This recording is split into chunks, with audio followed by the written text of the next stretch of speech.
To a lengthy court battle from the defense team of alleged Idaho murder suspect Brian Kohberger. His team attempting to force the surviving housemate of the Forest Lane University of Idaho students to testify in his defense at a preliminary hearing in June. That roommate, Bethany Funk, is fighting against it, filing her own motion to quash the subpoena in Washoe County, Nevada. There's a good chance this judge will quash the subpoena because the net effect to the witness may be to terrify her, even if that's not the intent. It's unclear when the Washoe County judge will make a decision. According to an affidavit, Funk was in a first-floor bedroom of the apartment house during the early morning of the murders on November 13th.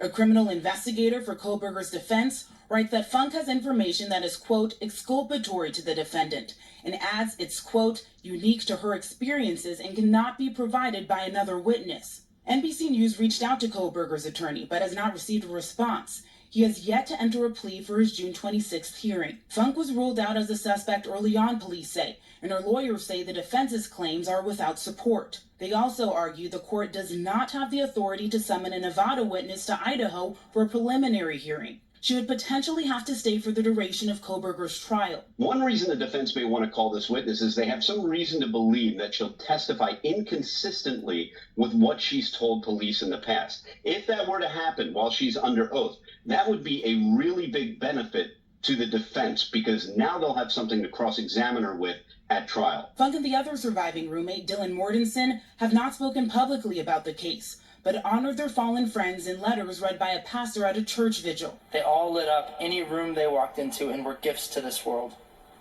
I wish every day that I could give them all one last hug and say how much I loved them. Investigators have not said whether Kohberger knew the victims or why he would have targeted them, and a motive is yet to be revealed. But trace DNA that was on a knife sheath left at the crime scene to him. The murder weapon, police say, believed to be a knife, has yet to be found. Nyla Charles joins us now from L.A. Nyla, do we know any more details on why the defense has called Bethany Funk to testify and not the other roommate? Tom, because the judge issued a gag order in January barring anyone involved with the case from making statements, we don't know what Funk saw or didn't see, but clearly the defense finds it beneficial to their case. Here's what we know about the other roommate, Dylan Mortensen. A police report says the morning of the murders, she woke up to voices and saw a suspect walking past her with a mask on. The defense, as of now, not calling on her, but we'll see how this plays out in court. Tom? New detail about the Idaho murders could change everything we think we know about the case so far. A neighbor told our Daily Mail reporters that they saw this door right here, the front door to the house, wide open at around 8:30 in the morning on November 13th, that Sunday, hours after 4 people in that house would be murdered and before their bodies would be discovered. The murders are suspected to have taken place between 3 and 4 a.m. That is an approximation, and as of right now, we don't have any other information to indicate how long this door might have been left ajar. And here's how this new detail could potentially change things. You'll remember that in the early days of the investigation, pretty much everyone was suspicious about why the 2 roommates downstairs on the first floor were alive and unharmed. Many people moved on from those suspicions when we learned that allegedly investigators believe the killer entered through this sliding glass door on the 2nd floor or one of the nearby windows also on the 2nd floor. The murders took place on the 2nd floor and the 3rd floor. The 2 surviving roommates lived on the 1st floor. So the theory there is, if the killer entered on the 2nd floor and then went upstairs and then exited through the 2nd floor, they would have had no need to go to that bottom floor. But if this front door right here on the 1st floor was used by the killer, either on their way or on their way out, we are back at square one with questions as to why these 2 first-floor roommates were not harmed. Now, I have my own working theory. My question is, wasn't it cold? Didn't BF, Bethany Funk, feel the coldness? Who left the front door open? Was it the fraternity boys, allegedly? Was it John Showalter? Allegedly? Was it Jack D? Was it the figures running? Allegedly?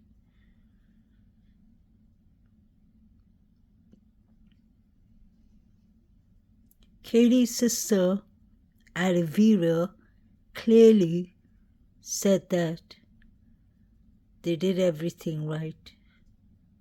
They let the dog out to potty. And that brings a lot of questions.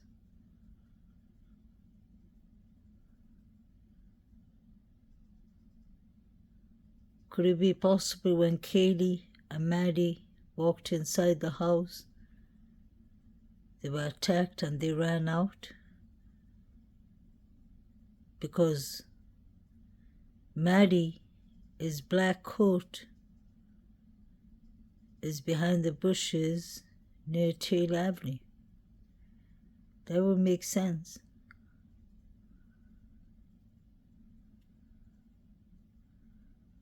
Was it the roommates who left the door, surviving roommates who left the door open? Just a question. Throwing in on the movements of two of the University of Idaho victims, Xana Kernodle and Ethan Chapin, the night they were murdered, looking specifically at the hours between 9 p.m. and 1:45 a.m. when the couple was believed to be at Ethan's fraternity. Why are you looking for more information specifically about where Xana and Ethan were in regards to his fraternity house? That actually seems to be one of the larger areas that we don't have a lot of information in. And so being able to locate what they did that night, to maybe who they contacted, maybe any routes that they took home, that would be important for the investigation. Xana and Seems to be one of the larger areas that we don't have a lot of information in. And so being able to locate what they did that night, to maybe who they contacted, maybe any routes that they took home, that would be important for the investigation. Xana and Ethan stabbed to death less than a block away at Xana's home, along with Kaylee Gonzalez and Madison Mogan, who were found on the top floor. Two roommates survived, along with Kaylee's dog, seen in this TikTok video. Authorities now say the dog was found inside the home, but in a separate room from the victims. How important is the behavior of the dog in your investigation? We don't believe that there was any appearance of forced entry into the home. And as well, at this time, we have not determined if the dog was inside the residence during the murders or not. What we do know is that the dog was inside when officers arrived. The dog did not appear to have any evidence on it. Police also addressing information about the victim's manner of death after Kaylee's father said he learned his daughter's wounds were much more severe than her friends, fearing Kaylee was the target. Please don't be my child, that's the target. They have not provided the family with that information. Authorities also telling me they're not attempting to refute what the family is saying. Ultimately, they want to protect the integrity of this investigation. But as time marches on, Steve tells us he's been approached by a private investigator to help solve this case.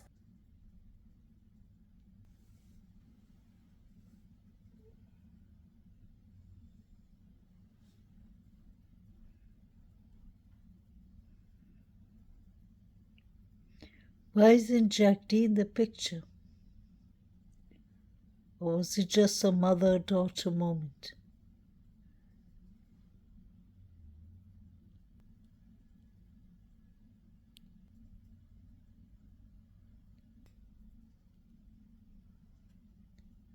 Rest in peace.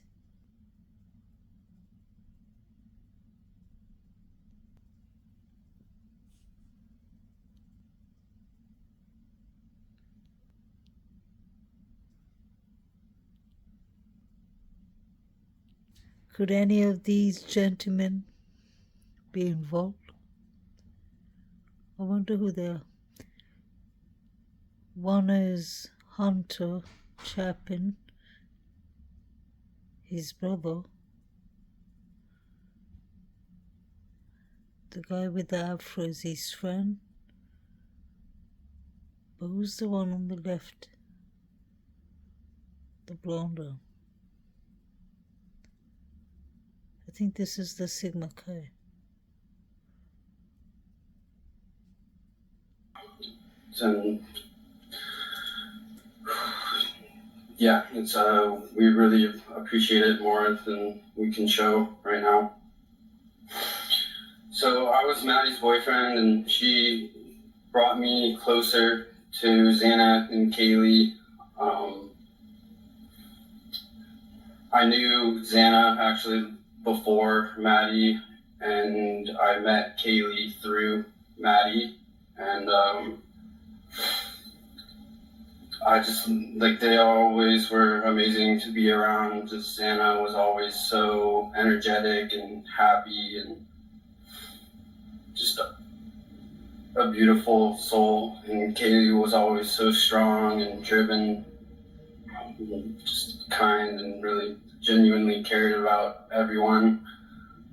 I didn't get the opportunity to meet Ethan too many times, but from what I had heard from Maddie and all the other roommates, he was also a really great guy, and just none of these people deserve this. Welcome back to my Mental Health and Crime channel. My name is Hoodoo London. This is the case of the Idaho quadruple murders. May the victims rest in peace. Justice for the families. This is Jake Rogan, or Rogan Jake. He was Maddie's boyfriend. What I find interesting is when Jake says that he did not know Ethan. According to what I know allegedly, Jake and Ethan both belong to the Sigma Chi fraternity. It doesn't seem to be a very big fraternity, so why would he say that he did not know Ethan so well? They do activities, sports, they socialize with each other. Or is he trying to distance himself from Ethan because he knew that Ethan had enemies, like the Davids, etc., allegedly? Another thing that surprises me is this is just my opinion, it's for entertainment purpose only. God forbid when someone you love, whether it's your parents, your family members, your siblings, your boyfriend, your girlfriend, your best friend, wouldn't you read the speech from your heart so that you pay your respects while you're talking about Maddie, that you're looking at the crowd?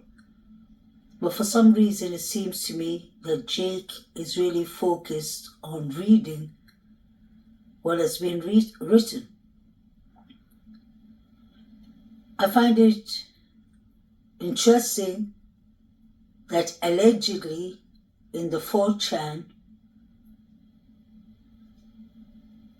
article, although it was from an anonymous source, the person clearly said that the crime would be done within 90 minutes, that they wouldn't take any phones with them, and plus they were going to wait for the lights to go off.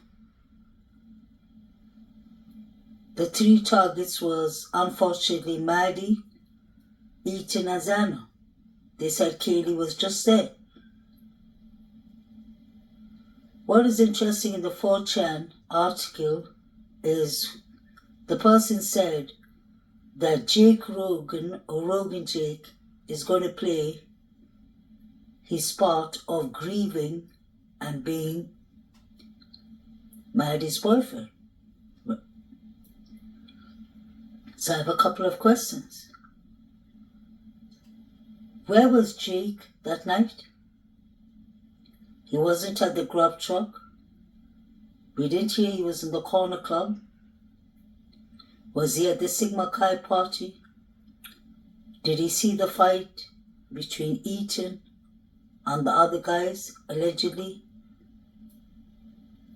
He just seems to me like he is obviously in shock. He lost his best friend, like he said.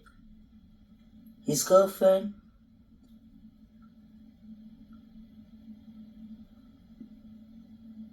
But he seems to be too focused on the papers that he's reading from. For her, she was always surrounded by a good group. But yeah, so I met her actually on her bid day of her freshman year. I don't necessarily think she was supposed to go out that night, but luckily she did, and I got to meet her that night. So at that school year where we got to hang out and just I got to get to know her a little bit, but I didn't really realize that I was in love with Maddie in the summer of 2020. We went to McCall, and I got a boat that summer, and we got to spend a lot of time on the water, and we floated the river and just hung out every chance we got. And then when we went back to school, I lived in an apartment, and I would just always invite over the Pi Phi girls to get an opportunity to hang out with Maddie. We didn't go on our first date until Valentine's Day that next school year, and we went to the Breakfast Club in Moscow, but we didn't officially start dating until April 27th that year. Maddie was a perfectionist. A good story with that would be Kaylee and Maddie's birthdays. They were like a month apart. Maddie's came first, and she would always get frustrated because Kaylee would always go all out and just make everything perfect for her. And it was like almost like a little competition between the two who could make their birthdays better. And I guess it was a repeating thing throughout the years of them knowing each other. I wonder what happened to Kaylee and Maddie when they left the grub truck. The driver said that he drove them home, but he didn't see them getting inside the house. Were they attacked outside the house? Or they attacked inside the house?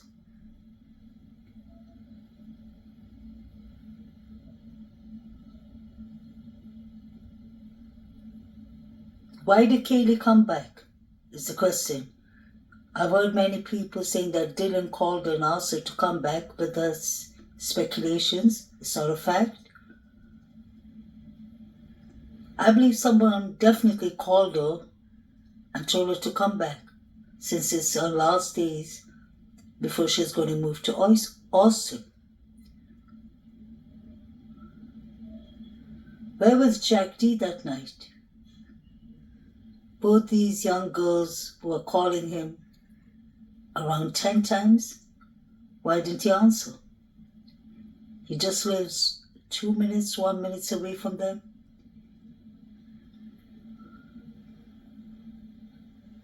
Kaylee had the most injuries. God rest her soul. She was stabbed, trigger warning, many times. She had deep injuries. So I wonder if this was jealousy from her ex-boyfriend, allegedly, or boyfriend. Was this about money? Was this about love? Was this a crime of passion, like the mayor said? Or was it a targeted attack, like the police kept on saying the first 6 weeks? Was the house, the residents, the target, or the students the target?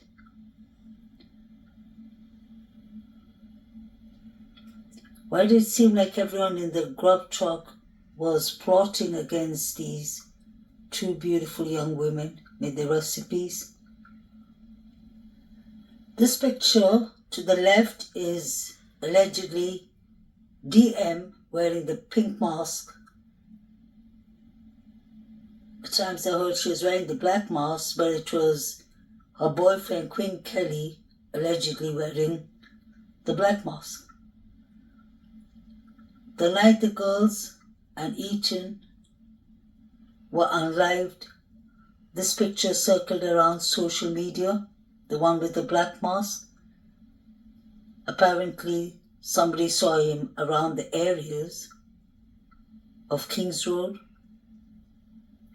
He does look like a college student.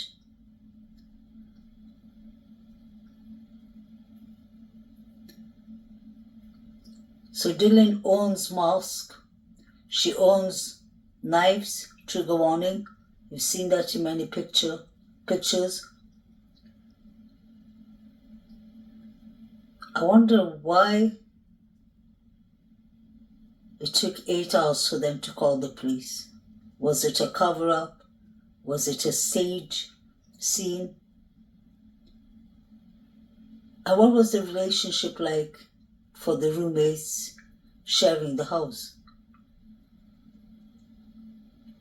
It states here, early in the investigation, this photo was circulating. Someone posted it to Snapchat as a geosnap. The morning of the murders, it pinged near the victim's residence around 3:30 a.m. I'm sure the police are aware of who posted it, etc. Also worth mentioning, it was cold. Maybe people wear ski masks, but still interesting. I'm sure it's cold in Idaho, Moscow. And I'm used to living in a very cold country called Norway. And they have snow there too, but you don't see people dressed like this for the weather. This is clearly somebody who's going to rob a bank or do something horrific.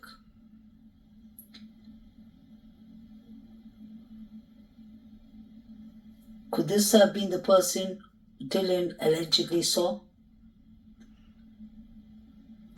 And you can see through this mask. If BK was wearing a mask, a ski mask like this, how would Dylan be able to tell if he had bushy eyebrows? The ski mask covers most of the eyebrows. I believe 6 to 7 weeks after the murders, all these 4 sets of shoes were thrown in the telephone wire. Usually, it could say different things, it could mean different things. Drug organization and crime organization is one of the things mentioned by the Urban Dictionary. Was it just put out there for rest in peace for the students? And if it was, why didn't they put it up earlier? Gangs use this and crime organizations use this to mark their territories. What was going on exactly in this house? And what really happened for 4 victims to be brutally, horrifically murdered? Where was BF and DM texting each other during the unlivings of these young students? Were they threatened to keep quiet? Did they know it was the fraternity boys? Because DM clearly opened the door and said, "Keep it down, I'm trying to sleep."